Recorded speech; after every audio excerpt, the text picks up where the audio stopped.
Apakah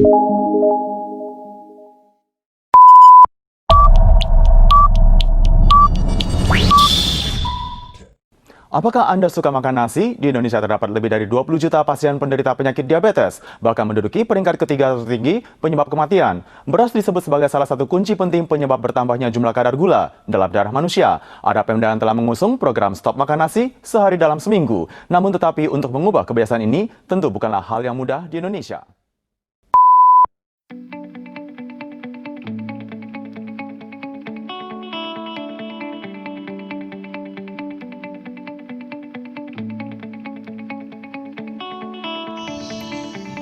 Diagnosis pada diabetes mellitus tipe 1 dimulai dari anamnesis, yang kedua tahap pemeriksaan fisik, dan yang ketiga tahap pemeriksaan penunjang.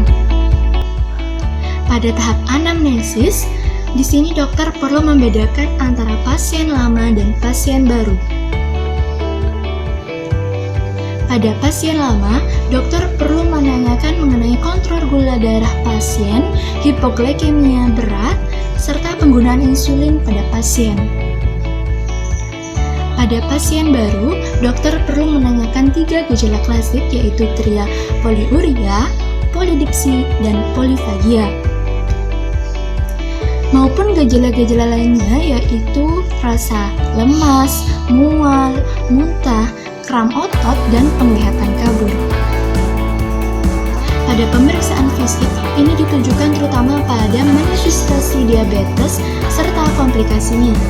Untuk pemeriksaan komplikasi, di sini dokter memeriksa mata atau fundoskopi, pemeriksaan kaki, serta pemeriksaan lainnya seperti infeksi. Yang ketiga, pemeriksaan penunjang. Pada pemeriksaan penunjang ini yang diperiksa mengenai kontrol gula darah serta HbA1c. Gula darah normal sebagai patokan untuk diabetes mellitus tipe 1 ini yaitu menunjukkan angka lebih dari 200 mg per desiliter untuk gula darah sewaktu, sedangkan untuk gula darah waktu puasa yaitu sebesar 126 mg per desiliter, sedangkan untuk nilai rujukan HbA1c yaitu lebih dari atau sama dengan 6,5%. Jika di bawah itu, maka perlu dilakukan pemeriksaan ulang.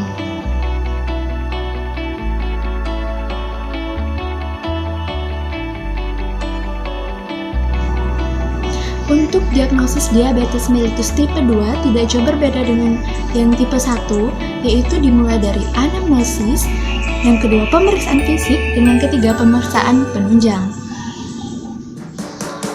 Pada anamnesis diabetes mellitus tipe 2, dokter lebih detail menanyakan mengenai gejala-gejala yang terjadi pada pasien, terutama 3 gejala klasik tadi, yaitu poliuria, polidipsi, dan polifagia. Di sini, dokter juga perlu menanyakan gejala lainnya, terutama yang mengarahkan pada kejadian hipoglikemia berat. Yang kedua, pemeriksaan fisik. Nah, kebanyakan pasien yang menderita diabetes ini memiliki obesitas, yaitu kelebihan berat badan. Maka dari itu penting untuk mengukur melihat massa indeks tubuh. Selain itu, dokter juga perlu memeriksakan darahnya takut terjadi hipertensi yang menyebabkan hipotensi ortotastik. Yang ketiga, pemeriksaan penunjang. Pemeriksaan penunjang pada diabetes mellitus tipe 1 dan tipe 2 tidak jauh berbeda, yaitu mengenai kontrol gula darah dan HbA1c. Untuk gula darah sama seperti diabetes mellitus tipe 1, yaitu untuk gula darah sewaktu di atas 200 mg per desiliter, dan untuk gula darah waktu puasa yaitu di atas 126 mg per desiliter, sedangkan HbA1c nilai rujukannya lebih dari atau sama dengan 6,5%.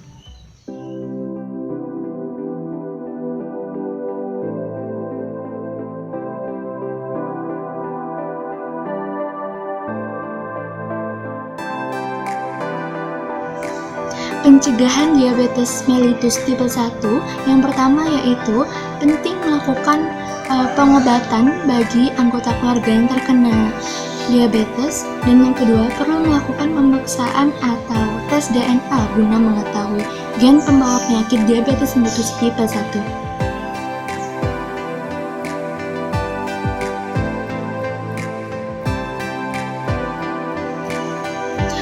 pencegahan diabetes mellitus tipe 2 yang pertama yaitu mempertahankan berat badan ideal dengan mengonsumsi makanan rendah lemak.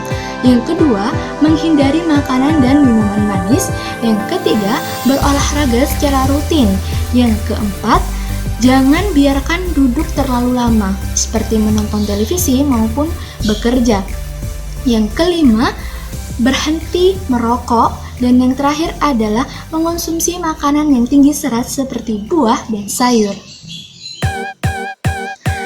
Pilar pengelolaan diabetes mellitus. Yang pertama, edukasi. Mengedukasi dengan menjelaskan beberapa hal penting mengenai diabetes mellitus, diantaranya yaitu apa itu diabetes mellitus, bagaimana bisa terjadi, apa saja dampak terhadap kesehatan, dan sebagainya. Yang kedua, pengaturan diet. Anjuran makan sama dengan makanan sehat keluarga pada umumnya dengan mempertimbangkan 3J, jumlah, jenis, dan jadwal. Maka dari itu, sangat diperlukan adanya konsultasi dengan ahli gizi dalam menyusun menu. Yang ketiga, latihan fisik. Latihan fisik atau olahraga yang dianjurkan yaitu jogging, jalan santai, berenang, dan bersepeda dengan frekuensi 30 hingga 60 menit. Yang terakhir yaitu yang keempat adalah obat-obatan dan monitoring. Obat-obatan dan monitoring ini mutlak dengan anjuran dan peresepan dokter atau sesuai dengan pertimbangan medis.